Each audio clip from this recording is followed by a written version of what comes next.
할렐루야, 할렐루야. 우리 성도 간에 서로 인사 나누겠습니다. 사랑합니다. 축복합니다. 여러분들을 축복하겠습니다. 하나님의 은혜와 평강과 복이 여러분과 여러분의 가정에 영원하시기를 축복합니다. 다시 한번 축복합니다. 새해에는 영혼이 잘된 같이 범사가 잘되고 강건하기를 축복하고, 하나님께서 아브라함에게 말씀하실 때 내가 너에게 복의 복을 더하고 번성케 하고 더 번성케 한다고 했는데, 새해에 번성하게 되시기를 축복합니다. 오늘은 하나님 앞에 우리가 예배를 드릴 때 예배자가 받는 복에 대해서 말씀을 드리려고 합니다. 예배는 나를 구원하신 하나님 앞에 신령과 진정으로 감사하며 드리는 것입니다. 예배는 하나님을 영화롭게 하고 하나님을 높여 드리는 것입니다. 그렇게 예배하면 하나님께서 우리 예배를 받으시고 복을 내려 주십니다. 우리는 예배를 통하여 하나님 앞에 무릎으로 나아가고, 하나님은 하늘의 문을 여시고 우리에게 강복해 주십니다. 예배 안에 이루어지는 하나님의 역사인 거지요. 성경을 보면 예배하는 곳에 하나님의 불이 임했습니다. 창세기 15장에 보면 아브라함이 하나님의 명령을 따라 제사를 드립니다. 소와 암염소와 그리고 순양과 비둘기를 잡아 각을 떠놓고 예배를 드리고 있을 때, 하나님께서 어두워졌을 때 연기 나는 풀무가 보이고 하나님의 횃불이 쪼갠 고기 사이로 지나가셨다라고 되어 있습니다. 하나님께서 제물로 드려진 그 사이를 횃불로 지나가셨다. 그리고 말씀들을 보면 하나님은 아브라함에게 복을 내리시고, 땅의 복을 내리시고, 자손의 복을 내리시고, 후손의 복, 큰 민족을 이루는 복을 하나님께서 허락하여 주셨습니다. 아브라함이 예배하는 곳에 하나님의 불이 임했고 하나님의 축복이 함께 했다는 것이죠. 모세가 성막을 짓고 봉헌했을 때도 하나님의 불이 나타났습니다. 이스라엘 백성들이 애굽에서 나오고 시내산에 머물러 있을 때 하나님께서는 이스라엘 백성들에게 십계명을 주십니다. 그리고 출애굽기 26장에 보면 하나님께서 성막을 지으라고 말씀하죠. 모세가 하나님의 명령을 따라 성막을 다 지은 이후에 성경에 보면 하나님의 구름이 성막 안에 가득했다고 되어 있습니다. 하나님의 영광이 충만했다고 기록하고 있습니다. 모세와 아론이 성막에 들어가고자 했는데 그 영광이 얼마나 거룩했든지 들어갈 수가 없었습니다. 한참 후에 모세와 아론이 성막에 들어갔다가 나와서 백성들을 향하여 축복합니다. 축복할 때 하나님의 영광이 온 백성들에게 나타나고, 그리고 하나님의 불이 여호와께서 나타나게 하셨다라고 했습니다. 하나님의 불이 임했다라는 것입니다. 모든 재물들을 다 태워버리고 백성들은 그것을 보고 소리 지르며 영광 울리며 엎드렸다라고 되어 있죠. 불로 응답하신다라는 것입니다. 솔로몬 왕이 성전을 지어놓고 봉헌하고 기도할 때도 하나님이 불로 임하셨습니다. 역대하 7장 말씀 보면 솔로몬이 봉헌의 감사의 기도를 드린 이후에 하나님의 불이 하늘로부터 내려왔다라고 기록하고 있습니다. 여호와의 영광이 온전에 가득하니까 제사장들이 감히 성전에 들어갈 수가 없었다라고 되어 있습니다. 그리고 이스라엘의 모든 백성들은 그 광경을 보고 하나님 앞에 엎드려 경배하며 감사합니다, 하나님은 선하십니다 라고 찬양하며 영광을 올렸다는 거죠. 여러분, 하나님을 예배하는 자리에 하나님의 불이 임하는 줄로 믿습니다. 우리가 하나님을 온전히 예배하면 하나님의 불, 성령의 은혜가 우리 안에 충만하게 임하는 것입니다. 하나님의 불, 성령의 은혜가 임하시기를 축복합니다. 오순절 마가의 다락방에도 하나님께서 불을 내리셨지요. 오순절 날이 이미 이름에 그들이 한 곳에 모여서 기도합니다. 주님의 말씀을 따라 그들은 예루살렘을 떠나지 않고 마가의 다락방에 모여 열심히 열흘 동안 기도합니다. 기도가 맞춰질 때 하나님께서 하늘로부터 급하고 강한 바람 같은 소리를 듣게 하셨고 불의 혀같이 갈라지는 하나님의 은혜와 능력이 그들을 덮게 되었습니다. 하나님의 불이 임하는 것입니다. 하나님을 예배하는 곳에, 하나님을 찬양하는 곳에, 하나님 앞에 기도하는 곳에 성령의 불이 임하고 그렇게 예배하는 자들에게 하나님이 놀라운 은혜로 평강으로 축복으로 함께하고 있는 것입니다. 예배는 하나님의 불이 임하는 것입니다. 예배는 하나님께서 우리에게 영광과 은혜를 받으시고 우리를 보호하시고 우리와 동행하시고 우리에게 승리를 주시고 우리를 인쳐주셔서 주님께서 구원받은 백성으로 너는 내 소유가 되었다라고 인정해 주시는 축복의 시간인 것입니다. 올해 주님을 예배하시면서 하나님의 복을 받으시고 승리하시기를 예수 이름으로 축복합니다. 예배는 지성소로 나가는 것입니다. 이스라엘의 성전에는 여러 개의 구분이 있습니다. 맨 바깥쪽이 이방인의 뜰입니다. 이방인들은 유대인들이 있는 곳으로 넘어올 수가 없었습니다. 그 사이에 돌 하나가 놓여 있는데 그 돌에 이렇게 적혀 있습니다. 이 돌을 지나가는 이방인은 죽는다라고 되어 있습니다. 이방인들은 하나님의 은혜의 자리에 들어올 수 없다고 그들이 막아버린 것입니다. 그런데 그 다음 자리에 여인의 뜰이 있고 그 다음에 유대인 남자들의 뜰이 있고 그 안으로 들어가면 제사장의 뜰이 있습니다. 그리고 그 안에는 제사장 뜰 안에 성소가 있죠. 성전이 세워졌는데 그 성전은 아시는 것처럼 성소와 지성소로 구별이 되어 있습니다. 성소에는 향단과 그리고 떡상과 그리고 촛대가 거기에 있지요. 그 자리는 제사장들이 들어가 하나님 앞에 제사를 드리는 행위를 하는 것입니다. 그 안에 들어가면 지성소가 있는데 지성소는 제사장들도 들어갈 수가 없는 것이었고 대제사장들이 1년에 한 차례 들어갈 수 있는 거룩한 장소였습니다. 그러니까 예배라고 하는 것은 우리가 하나님 앞으로 나아가는 것인데 이방인의 뜰을 지나 우린 이방인 아닙니까? 이방인의 뜰을 지나 여인의 뜰을 지나 유대인의 뜰을 지나 제사장의 뜰을 지나 성소를 지나 지성소로 나아가는 것이 바로 예배인 것입니다. 그래서 하나님께서 우리에게 말씀하시는 겁니다. 너희는 택하신 족속이요 왕같은 제사장이요 거룩한 나라요 그의 소유된 백성이라고 하시는 말씀은 하나님께서 우리를 왕같은 제사장으로 만들어주셔서 언제나 담대하게 은혜의 자리 지성소의 자리로 나아갈 수 있다고 우리에게 말씀하고 있는 것입니다. 예수님께서 십자가에 달려 돌아가실 때 성소의 휘장이 위에서부터 아래로 갈라졌다라고 말씀은 기록하고 있습니다. 여러분, 성소의 휘장이라고 하는 건 하늘하늘한 천이 아닙니다. 여러분의 집에 있는 커튼처럼 그렇게 얇은 천으로 되어 있는 게 아니죠. 그렇게 얇은 천으로 되어 있는 것도 우리가 서로 잡아 당겨 찢으려고 하면 찢어지지 않습니다. 칼이나 무슨 도구를 사용해야만 되죠. 우리가 어릴 때 교회를 다니신 분들은 여러분들 앉은 청중좌석과 강단 사이에 비로도를 이렇게 쳐놨잖아요. 그 비로도처럼 그 정도의 두께를 가지고 있는 천이 아닙니다.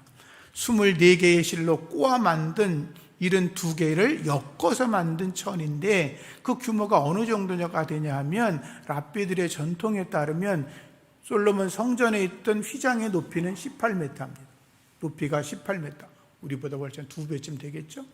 길이가 한 6m 됩니다. 폭이. 두께가 20cm 정도 됩니다. 20cm. 그러니 그것은 어느 누구도 사람의 힘으로 찢을 수 있는 게 아니었습니다. 그런데 예수 그리스도께서 십자가 달려 죽으셨을 때 성소의 휘장이 위에서부터 아래로 갈라졌다고 하는 것은 제사장, 대제사장이 1년에 한 번 들어가는 자리를 누구나가 다 예수를 나의 주로 고백하고 구원받은 백성들은 하나님의 은혜의 보좌 시은자 앞에 담대하게 나아갈 수 있는 은혜를 받았다는 것입니다. 그게 오늘 우리가 드리는 예배인 것입니다. 그 은혜에 감사하며 주님께 한 걸음씩 더 나아가시기를 예수님의 이름으로 축복합니다. 우리가 찬양할 때 이런 찬양을 하죠. 보혈을 지나 하나님 품으로, 보혈을 지나 아버지 품으로, 보혈을 지나 하나님 품으로 한 걸음씩 나가네. 예배라는 것은 십자가의 보혈의 은혜로 지성소의 자리로 한 걸음씩 한 걸음씩 나아가는 것입니다. 그 하나님을 경험하시고 하나님의 은혜와 축복을 받는 여러분들 되기를 주의 이름으로 축복합니다. 그래서 우리는 신령과 진정으로 예배하는 것입니다. 그래서 우리는 주님 앞에 나와 마음의 무릎을 꿇고 예배하는 것입니다. 그래서 참되게 예배를 준비하는 사람들은 거룩한 주일의 아침이 되면 일찍 일어나 몸을 단장합니다. 옷 매무새를 고쳐 입습니다. 하나님께 드릴 예물을 기쁨으로 준비합니다. 하나님을 만난다고 하는 거룩한 기쁨의 마음을 가지고 주 앞에 나아갑니다. 찬송하며 나아갑니다. 오늘 받을 은혜를 생각하며 기쁨으로 나아갑니다. 그런 신령과 진정의 마음을 갖고 하나님 앞에 나아가는 자가 주님의 놀라운 은혜를 받는 것입니다. 그래서 바로 그러한 사람들은 주일을 반드시 지킵니다. 세상에 어떤 일에도 구애받지 않습니다. 세상에 돈 버는 일이 아무리 많아도, 세상에 즐거운 일이 아무리 많아도, 내가 아무리 급하고 중요한 일이 많아도 나를 구원하신 하나님이 너무나 감사해서 그분 앞에 절대적으로 나와 그분을 예배하고 찬송하는 것입니다. 바로 그렇게 예배하는 자들에게 하나님이 은혜를 내리시고 복을 내려 주시는 거죠. 시편 기자는 예배를 노래합니다. 나는 주의 풍성한 사랑을 힘입어 주님의 집에 들어가 하나님을 경외하며 성전에서 주님을 예배하겠다라고 노래하고 있습니다. 여호와께 합당한 영광을 올리며 거룩한 옷을 입고 회개하고 나간다는 거죠. 거룩한 옷을 입고 하나님을 예배하겠다. 132편에도 말씀해 보면 우리가 그의 계신 곳으로 들어가 그의 발등상 앞에서 엎드려 예배하리라. 하나님 앞에 엎드려 굴복하며 예배한다는 거죠. 그래서 이스라엘 백성들은 이렇게 고백합니다. 사람들이 내게 말하기를 여호와의 집에 올라가자라고 할 때 내가 기뻐하였도다. 예배드리러 가자, 교회 가자, 성전에 가자, 하나님을 예배하자, 그 말을 들었을 때 너무나 행복하고 좋았다는 것입니다. 또 그들은 노래합니다. 만군의 여호와여, 주의 장막이 어찌 그리 사랑스러운지요. 내 영혼이 여호와의 궁정을 사모하여 쇠약하며 내 마음과 육체가 살아계시는 하나님께 부르짖나이다. 할렐루야. 하나님을 기쁨으로 예배할 수 있기를 축복합니다. 우리는 예배를 통하여 하나님을 만나야 합니다. 하나님을 만난다는 건 이 예배를 통하여 하나님의 임재를 내가 경험하는 것입니다. 그래, 내가 오늘 찬송할 때 하나님이 내게 은혜를 주셨어. 그래, 내가 하나님 말씀을 들을 때 오늘 내가 은혜를 받았어. 하나님이 나와 함께 계시는 것 같아. 그분, 내가 오늘 예배를 드릴 때 하나님이 나를 위로하시고 내 생명을, 새 생명을 허락하시고 다시 한번 용기를 주시고 다시 한번 내가 예수 안에서 승리로운 인생을 살아가게 한다는 그런 하나님의 거룩한 은혜, 하나님의 임재를 경험하는 우리 모두가 되기를 예수 이름으로 축복합니다. 요한복음 4장의 이야기는 우물가에서 예수님께서 사마리아 여자를 만난 이야기이지요. 이 여자는 한 맺힌 여자였습니다. 남편이 5이나 있었는데 그것도 잘못돼서 6번째 남편과 살고 있었으니 그 여자의 기구한 인생은 어느 누구도 잘했다고 말할 수가 없지요. 상처와 아픔이 가득했습니다. 그래서 그녀는 사람들의 눈을 피해 이른 아침이 아닌 뜨거운 태양이 내리쬐 때 우물가에 나와 있었습니다.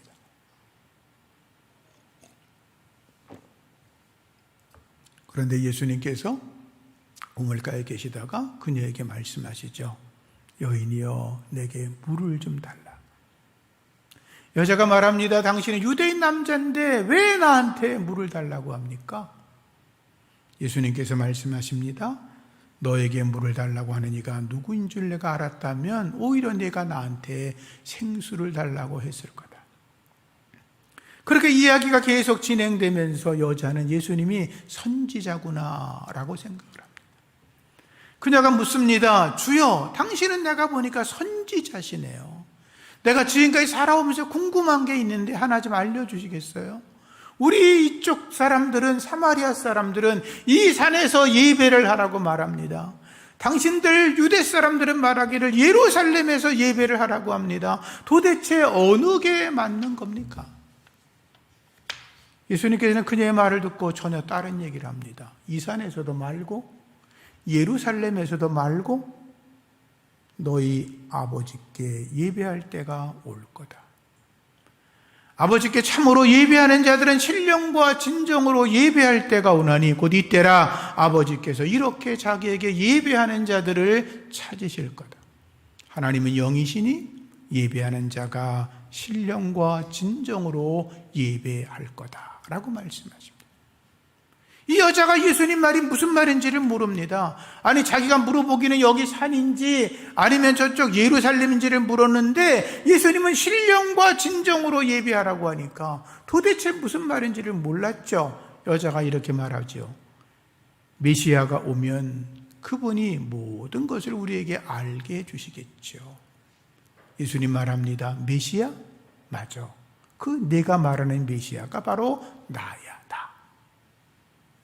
이 여인이 예수님 말을 듣는 순간 자기도 알지 못하는 성령의 거룩한 능력을 경험합니다. 자기의 온 몸에 하나님의 거룩한 은혜가 임하는 걸 경험합니다. 말할 수 없는 솟구쳐오르는 기쁨이 그녀를 사로잡기 시작합니다. 그녀가 갑자기 모든 걸 내려놓고 동네로 뛰어갑니다. 사람들을 찾아갑니다. 쉬고 있는 사람들에게 문을 두드리며 말합니다. 여러분, 지금 내가 메시아를 만났습니다. 우리가 2000년 동안 기다렸던 메시아, 그분이 지금 우물가에 있으니 빨리 가서 만나보라고 복음을 전하는 이야기가 기록되어 있죠.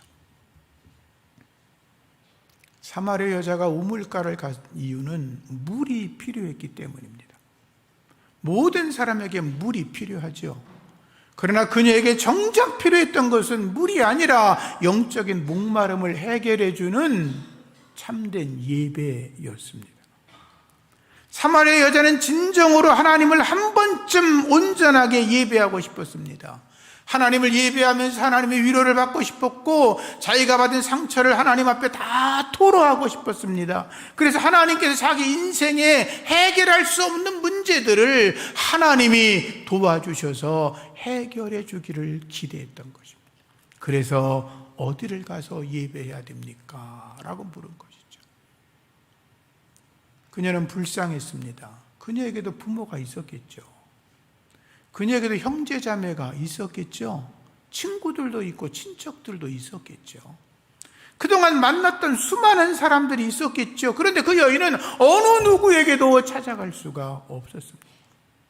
가족에게 버림받고 친구들에게 버림받고 지금은 동네 사람들에게 버림을 받아서 5명이 있던 남편들에게도 버림을 받고 지금 남편도 온전하지 않고 어느 곳에도 갈 데가 없었습니다.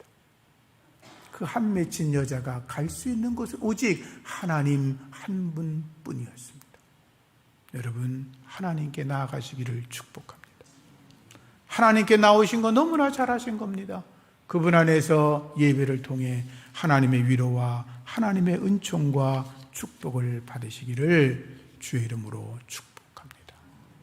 다시 말씀드리면 한 맺힌 여자는 용서받을 수 없는 더러운 여자였습니다. 죄인 중에 괴수였습니다.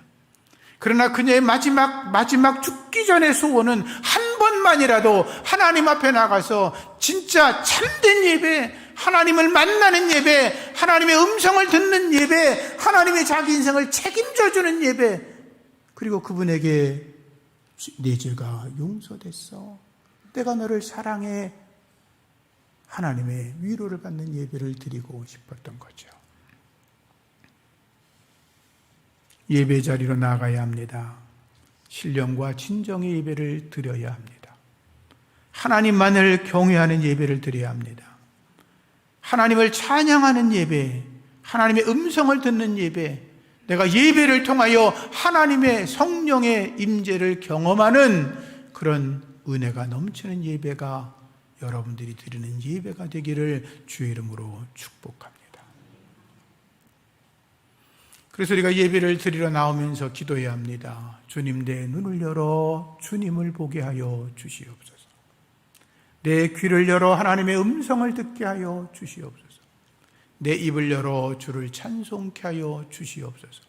내 마음을 열어 주님의 마음을 품게 하여 주시옵소서. 주의 말씀을 들을 때마다 아멘, 아멘으로 순종케 하여 주시옵소서. 하나님 한 분으로 만족하게 하여 주시옵소서.